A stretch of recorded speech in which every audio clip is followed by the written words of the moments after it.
Good morning. 5 exercise ang gawin natin ngayon. Dito lang sa bahay. Number 1, high knees.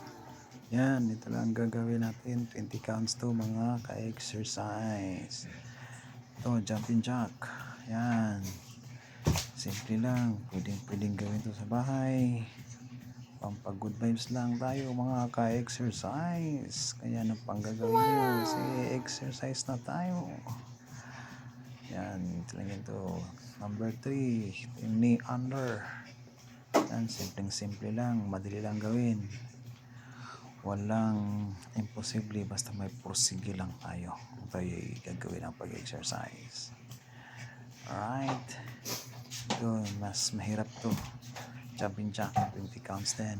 Yan. Hirap na ba dito? Ninig na yung tuhod ko dito. Yan. Oh my goodness. Sarap. Masakit na masarap. Yan. Ito. Yun lang. Huwag kayong susuko. Kahit mahirap na yan. Pero pag may pursige, kaya nyo yan. Yan. Pang-apat na to ha. Yan. 20 counts yan. Bawat exercise. Then last up natin. Yung standing knee crunch. 20 counts din yan. Para mas maganda, gawin nyo to ng 5 pieces. So, after nito, ito yung isang count na, isang round pala yan. So, yan ito.